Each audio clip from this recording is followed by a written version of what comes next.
নমস্কার, আপনারা দেখছেন বি বাংলা টিভি নিউজ। আপনাদের সঙ্গে আমি সন্তোষ। আমাদের আজকের অতিথি বারাসাত সাংগঠনিক জেলার মাইনরিটি মোর্চার সভাপতি জাকির হোসেন। জাকির দা, আপনাকে বি বাংলা টিভি নিউজে আবারও একবার অনেক অনেক স্বাগত। ইতিমধ্যেই 4টে উপনির্বাচন হতে চলেছে, বাগদা, মানিকতলা, রায়গঞ্জ এবং নদিয়ার মধ্যে যেটা হচ্ছে মুকুটমণি অধিকারী দাঁড়িয়েছেন রানাঘাট দক্ষিণ। 4টের মধ্যে আপনার 3টে জিতে আছেন, আর একটা তৃণমূল কংগ্রেস সামান্য করে জিতে আছে। কতটা আশাবাদী? দেখুন, বেঙ্গলের নির্বাচনের কথা যদি বলতে পারেন, মোদির আদর্শে যারা আছে, যারা মোদিকে ভালোবেসেছে, সেখানে যেখানে নির্বাচন হবে সেখানেই আমরা আশাবাদী 200% জিতবো।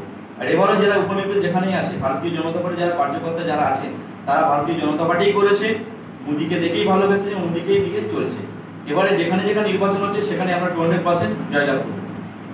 কিন্তু প্রশ্ন হচ্ছে, বাগদায়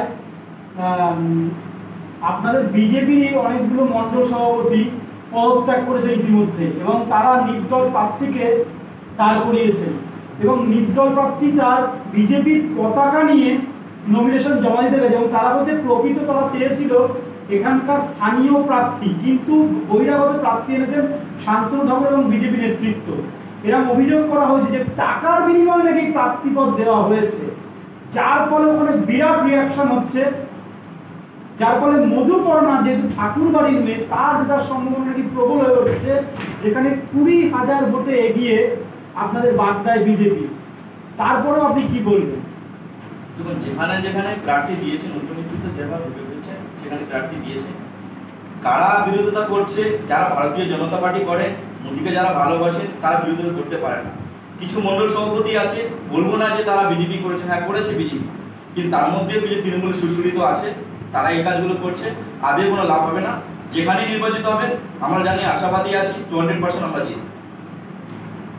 নির্বাচন শেষ হয়ে গেছে, প্রায় অনেক দিন হয়ে গেল, আপনাদের মোদি গভর্নমেন্ট মানে এনডিএ গভর্নমেন্ট প্রতিষ্ঠিত হয়ে গেল, কিন্তু তার পরবর্তীতে দেখা গেল যে নির্বাচনের প্রাককালে যেভাবে তৃণমূল বিজেপি একটা শেয়ানে লড়াই চলছিল, কিন্তু পরবর্তীতে দেখা যাচ্ছে যে ঠিক নির্বাচনের ফল ঘোষণার পরেই একের পর এক বিজেপি কর্মীদের উপর আঘাত আসছে, একের পর এক বিজেপি কর্মীরা ঘর ছাড়া হচ্ছে, এবং আপনাদের রাজ্য নেতারা একে অপরকে দোষারোপ করতে ব্যস্ত, কিন্তু কর্মীদের পাশে সেভাবে দাঁড়াচ্ছে না। এই বিষয়টাকে আপনি রাজ্য নেতাদেরকে কি বলবেন, এবং আপনি একজন জেলার নেতা হয়ে আপনি কি ভাবছেন? দেখুন, ভোট পরবর্তী হিংসার পরে যদি বলেন আপনি যে ভারতীয় জনতা পার্টির কার্যকর্তাদের অনেক সুবিধা হয়েছে, অবশ্যই আমরা দেখেছি, কিন্তু সেটা বলবো না যে রাজ্য নেতৃত্ব তাদের কাছে যাচ্ছেন না। অবশ্যই যাচ্ছে, যেখানে রাজ্য নেত্রী যাদেরকে যেখানে পাঠানো হচ্ছে তারা যাচ্ছেন, কার্যকর্তার সঙ্গে তাকে হেল্পও করছেন, তাদেরকে নিয়ে থানার অপরেস করা হচ্ছে। আর যদি বলেন আপনি, আমাদের রাজ্য সভাপতি যিনি ছিলেন, বর্তমানে এখন আছেন আমাদের সুকান্ত মহাশয়, আমাদের শিক্ষামন্ত্রী, উনি সব জায়গায় যাচ্ছেন, কে বলবে যাচ্ছে না? আমরা দেখছি, আপনাকে ফুটেজ দেখিয়ে দিতে পারছি, সমস্ত কার্যকর্তা বাড়িতে বাড়িতে যাচ্ছেন, উনি অনেক আক্রান্ত হয়েছে, তাদের বাড়ির পাশে থাকছেন, এবং থানাকে কন্ট্রোল করতে বলছেন, আমার কার্যকর্তার জন্য বিপদে না হয়, তারা যেন বাড়িতে সুস্থভাবে থাকে, এবং তারা যেন তাদের মতনভাবে চলতে পারে, ভারতীয় জনতা পার্টি করতে পারে, সেভাবে বলছেন। বাকি যদি বলে বিরোধী দলের শুভেন্দু অধিকারী মহাশয়, উনিও যাচ্ছেন। এবার একদিনে যে সব জায়গায় সব মানুষ যেতে পারে, এটা হতে পারে না, সময়ের ব্যাপার আছে, সব জায়গায় যেতে হয়। রাজ্য নেতা যদি আপনি বলেন, অনেক রাজ্য নেতা আছে, সব জায়গায় মানুষের পাশেই থাকছেন, কার্যকর্তারা খুবই এই করতে খুব সেফটি আছে, কোনো অসুবিধা নেই। আজকে একটা অভিযোগ উঠেছে বনগাঁ সাংগঠনিক জেলায়, ওখানকার সভাপতি তিনি সিকিউরিটি পেয়েছেন 2 দিন মতো হলো। তা সেখানে কর্মীরা ফেসবুকে পোস্ট করছে যে নেতা সিকিউরিটি পাচ্ছে, কিন্তু যে কর্মীরা প্রকৃতপক্ষে লড়াই দিচ্ছে বুথে, তাদের কোনো সিকিউরিটি নেই। তাহলে নেতাকে খালি বাঁচালেই হবে? আজকে নেতা তো কর্মীর দ্বারা পরিচালিত, কর্মীরা যদি থাকে তবেই তো সেই নেতার দাম থাকবে। তাই এই জায়গাটা আপনারা একের পর এক ফেসবুকে কিন্তু পোস্ট হচ্ছে, এই জায়গাটাকে কিভাবে ব্যাখ্যা করবেন? দেখুন, নেতা সিকিউরিটি পেয়েছে, উনি কটা কার্যকর্তা ছিলেন, যেভাবে উনি লড়াইটা দিচ্ছেন, তাহলে ওনার প্রতি আমরা আক্রমণ হচ্ছে, বলবো না হচ্ছে না। আর বাকি যে কার্যকর্তা যারা বলছেন যে তাদেরও আক্রমণ হচ্ছে, তো তাদেরকে সাপোর্ট দিচ্ছে, যে নেতাকে সিকিউরিটি দেওয়া হয়েছে, সেই সিকিউরিটি নিয়ে তাকে সাপোর্ট দেওয়া হচ্ছে। আজকে যদি বলেন যে সবাইকে যদি সিকিউরিটি দিতে হয়, তাহলে এটা তো অসম্ভব একটা। সিকিউরিটি দেওয়া হয়েছে, ওনার প্রাণঘাতী জায়গা আছে, প্রাণ নেবার একটা হুমকি এসছে, যার কারণে ওনাকে চিন্তা ভাবনা করে সিকিউরিটি দেওয়া হয়েছে। আজকে যে কার্যকর্তারা যারা আছে, যারা সিকিউরিটি পাচ্ছে না, কিন্তু তাদেরকে তো হেল্প করা হচ্ছে, থানা থেকে শুরু করে প্রশাসনের সমস্ত কিছু কার্যকর্তাদের বাড়িতে বাড়িতে গিয়ে তাদেরকে ঘরে ঢোকানো হচ্ছে, তাদের সমস্যাগুলো হচ্ছে। তাহলে একটা মানুষকে যদি সিকিউরিটি দেওয়া হয়, সেই নেতাকে সিকিউরিটি দেওয়া হয়েছে বলেই তারা অন্য বাড়িতে যাওয়া হচ্ছে, তো সেটাও একটা দেখতে হবে যে সবাইকে তো সিকিউরিটি দেওয়া যায় না। কেন সিকিউরিটি দেওয়া হচ্ছে ভারতীয় জনতা পার্টি যারা, তারা নিজেই একটা সৈনিক, মোদীজি সৈনিক, তাদের মধ্যে সেই ভালোবাসা, আত্মীয়তা, ক্ষমতা আছে লড়াই করার জন্য, তাদের কোনো সিকিউরিটি লাগে না। তারা এমনি ভারতীয় জনতা পার্টি করতে পারে, তৃণমূলকে চোখে চোখ রেখে লড়াই করতে পারে, তার জন্য তাদের সিকিউরিটি লাগতে তার দরকারই পড়ে না। আচ্ছা, আপনাদের নেতারা বলছে একের পর এক যে 2026 সালে আপনারা ক্ষমতায় আসবেন। 19-এর সময় বলেছিল 21-এ আমরা ক্ষমতায় আসবো, আবার এখন 24 হয়ে গেছে, 26-এ ক্ষমতায় আসবে। যেখানে তৃণমূল এত শক্তিশালী, লক্ষ্মীর ভান্ডার থেকে শুরু করে স্বাস্থ্য অধিকার থেকে একের পর এক মাস্টার স্ট্রোক প্রকল্প করছে তারা, সেখানে বিজেপির কি এমন এজেন্ডা আছে যে এজেন্ডাটাকে তারা ক্যারি করে আগামী দিনে ক্ষমতায় আসতে পারে বলে আপনার মনে হয়? দেখুন, তৃণমূল যে অনেক কিছু করছে কিছুই না। তৃণমূল কিছু আমাদেরই টাকা পয়সা দুর্নীতি করে, ছিনতাই করে, ডাকাতি করে, জোর জবরদস্তি করে, লুট করে সাধারণ জনগণ মানুষকে সেটা দিচ্ছে। সাধারণ জনগণ বুঝে গেছে যে এই চকচক আর লক্ষ্মী ভান্ডার চলবে না। কতদিন মমতা ব্যানার্জি লক্ষ্মী ভান্ডার দিয়ে চলবে? আমরা জানি ভারতীয় জনতা পার্টি বিধানসভায় ব্যাপক পরিমাণে সিট নিয়ে ক্ষমতায় আসবে, আমরা ভালো করে জানি। মমতা ব্যানার্জি এটাই ভেবে নিয়েছে এক শ্রেণীর মানুষের মাথায় কাঁটাল ভেঙেছি, তাকে আমি খুশিয়ে চলে যাই, যাতে আমাদের ভোট আগামী দিনে ভালো থাকতে পারে, আমরা ক্ষমতায় থাকতে পারি। আদৌ ভুল। সবাই বুঝে গেছে যে মমতা ব্যানার্জির এই ছকছকনি লক্ষ্মী ভান্ডার আর চলবে না। আমরা তো বলেছিলাম আমরা ক্ষমতা আসলে আমরা পারে 3000 টাকা মাসে করে দেবো। আমাদের রাজ্য নেতৃত্ব বলেছিলেন, আমাদের রাজ্যের সভাপতি সুকান্ত মজুমদার মহাশয় বলেছিলেন। বাস্তব আমরা তো সব জায়গায় চালু হচ্ছে, আরো অন্যান্য স্টেটে চালু হয়েছে, আমরা সেখানে 3000 টাকা পার মান্থে দেওয়া হওয়ার ব্যবস্থা চালু করে দিয়েছি। আর বেঙ্গলের কথা যদি বলেন, মমতা ব্যানার্জি লক্ষ্মী ভান্ডার ছকছকানি কতদিন চলে আমাদেরও দেখার আছে। সাধারণ জনগণ বুঝে গেছে এবারে নির্বাচন কি হয়েছে, লোকসভা নির্বাচন কিভাবে মানুষের ক্ষতি করেছে, কিভাবে দুর্নীতি করেছে, কিভাবে কারচুপি করেছে, সবাই বুঝে গেছে। বিধানসভা তার ফলটা মমতা ব্যানার্জি পাবে এবং মোদীজির ভালোবাসা বেঙ্গলে সমস্ত বিধানসভায় ছুঁয়ে বেরিয়ে যাবে। আজকে ধরুন আপনারা বললেন লক্ষ্মী ভান্ডারটা নিয়ে বলছেন অনেক কথা, কিন্তু এই প্রকল্পটাকেই তো মহারাষ্ট্রের বাজেট অধিবেশনে এনেছে 1,500 টাকা তারা জিততে দেবে। তাহলে এইটাকে আপনারা কি বলে বলবেন যে মুখ্যমন্ত্রী প্রকল্পকেই তো সুপারহিট করে আপনারা অন্য রাজ্যে নকল করছেন বলে তৃণমূল কংগ্রেসের দাবি? তৃণমূল কংগ্রেস অনেক কিছু বলতে পারে, ওই ভিত্তিতে কথা বলে আমাদের কোনো প্রয়োজন পড়ে না। আজকে দেখুন সেন্ট্রাল গভর্নমেন্টের যত প্রকল্প মমতা ব্যানার্জি ডুপ্লিসিটি করে এই বেঙ্গলে চালাচ্ছে। আপনি দেখুন কোন প্রকল্পটা আজকে চুরি করেনি। আর যদি বলেন যে আপনি যে বাইরে এই প্রকল্পটাকে দেওয়ার কথা বলছে, এটাও একটা চান্স হচ্ছে। আপনি শুনেছিলেন তো কিছু একটা স্টেটে বলেছিলেন 5,000 টাকা করে প্রকল্প দেবে, কোথায় সেখানকার মানুষ তো বলছে যে মমতা ব্যানার্জি আয়া था कुल मन समझा के किया डब का पानी पिया है हम लोग को भूल गया है। তো বেঙ্গলটা এরকমই আছে। এই ঝাঁ চকচকে কথা মমতা ব্যানার্জি চলবে না। যিনি ভুলভাল কথা বলে, মিথ্যা কথা বলে, বেঙ্গলের মানুষকে ঠিক রকম ভাবে সম্মান দিতে পারে না, বেঙ্গলের মহিলাকে সম্মান দিতে পারে না, সেই মুখ্যমন্ত্রীর কথা অত আমরা ভিত্তিতে চলি না। আচ্ছা, আপনারা বলতে সম্মান দিতে পারেন না, তাহলে বাবুল সুপ্রিয়র মতো নেতা যিনি প্রমাণ করে দিল এবারও নির্বাচনে যে বাবুল সুপ্রিয় বিজেপি ছেড়ে চলে গেছিল বলে আসানসোল সিটটা আপনারা কিন্তু এবারও রিকভারি করতে পারলেন, এবং বাবুল সুপ্রিয়র কারণে পাশাপাশি আপনারা বর্ধমান দুর্গাপুরও হারালেন। তাহলে তো আপনাদের বাবুল সুপ্রিয় চলে যাওয়াটা আপনাদের লস হয়ে গেল। দেখুন একসাথে দুটো সিট আপনারা হারালেন। দেখুন বাবুল সুপ্রিয়কে সম্মান দিয়েছে মমতা ব্যানার্জি, কিন্তু মন্ত্রী করেছে। মমতা ব্যানার্জি দুর্নীতিবাজকে সম্মানটা দেয়। এই বেঙ্গলের পরিস্থিতি এমনই যে দুর্নীতি বেশি করতে পারবেন মমতা ব্যানার্জির কাছে তত সম্মানটা পাওয়া যায়। বাবুল সুপ্রিয় আমাদের দলে এসেছিলেন, সম্মান দিয়েছেন, কিন্তু চাওয়া পাওয়াটা এতই বেশি হয়ে গেছে। ভারতীয় জনতা পার্টি দুর্নীতি করে না। ভারতীয় জনতা পার্টি মানুষের সেবক এবং নরেন্দ্র মোদী সারা বিশ্বের মহান নেতা, উনি দুর্নীতির মধ্যে চলে না বলে আজকে বাবুল সুপ্রিয়র পছন্দ হয়নি, তারপর তৃণমূলে চলে গেছে। তৃণমূলে গিয়ে চোর চিটিংবাজ, লুটোবার, খুন খারাপি, ধর্ষণ, সেখানে ওনার পছন্দ হয়েছে। মমতা ব্যানার্জি ওনাকে ভালো মেনে নিয়েছে, মন্ত্রী পদ দিয়েছে। এটা মমতার এই আত্মজীবন। মমতা চায় যে বেঙ্গলটার যারা এইভাবে করতে পারবে তাদেরকে আমি ভালোবাসা দেবো, তাদের মাথায় আমার হাত থাকবে। এইভাবেই বেঙ্গলটা চলছে। তো অনেক দিনের কথা আমি আপনাকে বলে দিই, আর সেদিন আর নেই।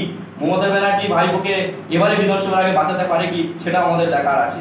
অনেক তাড়াতাড়ি জিয়ার জেল মমতা ব্যানার্জির ভাইপোকে ডাকছে, সেই জেলের ফাঁকাটা, সেই আওয়াজটা দেখছে, আয় ভাইপো আয়, আয় ভাইপো আয়, আওয়াজটা দিচ্ছে। আপনি 5% যখন তুললেন, আপনাদের তো সরকার এনডিএ, তারা তো নরবরে করছে, তাদের কল্যাণবাবু একদিন বললেন চুপিট করতে করতে একটা কথা বললেন এবং বললেন যেখানে নীতিশ কুমার, পাল্টিবাজ, পল্টুরাম আর নাইডু এমন লোককে নির্ভর করে সরকার করেছে, আপনাদের সরকার কদিন টিকবে সেটা নিয়েই তো সন্দেহ প্রকাশ করছে বিরোধী। দেখুন, এই ব্যাপারটা আমরা বলবো না, বিরোধীর কাজ আছে মন্তব্য করা, তারা করুক। মোদীজির কাজ আছে সারা বিশ্বের মহান নেতা কাজ করা, তিনি কাজ করছে, আমরা মোদীজির দিকে তাকিয়ে আছি। মোদীজি যেভাবে কাজ করছে তাকে আমরা প্রণাম শ্রদ্ধা জানিয়ে ভালোবাসা দিয়ে আমরা আমাদের বেঙ্গলে কাজ করে আছি। ভারতীয় জনতা পার্টির এভাবেই মোদীজি আদর্শে আমরা কাজ করে যাব। মমতা ব্যানার্জি সৈনিক বা মমতা ব্যানার্জি কি বললো ওই নিয়ে আমরা কোনো মন্তব্য করবো না, ওনার কাজই এটা। আচ্ছা, এই যে চারিদিকে গরিব মানুষের পেটে লাথি পড়লো, এরকম ধরনের যে হকার হচ্ছে, এটাকে আপনি কিভাবে দেখছেন? খুব দুঃখজনক কথা জানেন, আজকে যে পরিবারগুলো রাস্তায় বসে হাওয়া করে কাঁদছে, তার ছোট ছোট স্কুলের শিশুগুলো, আমাদের বুকে প্রাণ ফেটে যাচ্ছে। এটা মমতা ব্যানার্জি নতুন একটা প্রকল্প চালু করেছেন জানেন, যে এক তৃণমূলের কর্মী নেতারা দালালরা যারা ওদেরকে বসিয়েছিল 5,000, 10,000, 20,000 টাকা দিয়ে, আজ মমতা ব্যানার্জি ভেবেছে যে তাদেরকে উচ্ছেদ করে তাদেরকে নিয়ে আবার নতুন করে আমি টাকা কামাবার একটা জায়গা করে দিচ্ছি।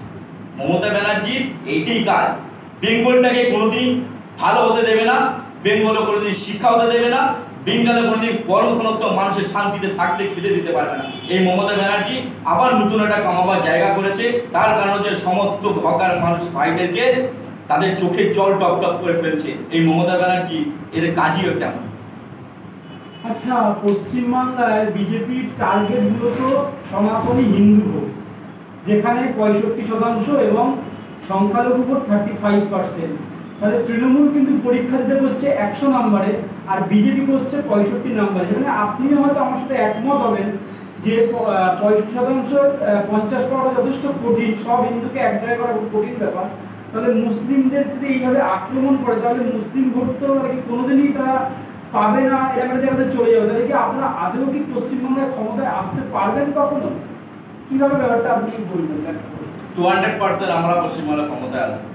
কারণ এইভাবে যদি মুসলিমদের আক্রমণ করে, তারা তো ভয় পেয়ে যাবে, তারা তো আমাদের বিজেপিকে ভোট দেবেন এবং অন্য দলকেই তারা ভাবতে দেওয়ার জন্য তারা তো না দিয়ে পুরোপুরি তৃণমূলকেই ভোটটা মেরে দিচ্ছে, যার প্রমাণ 2024।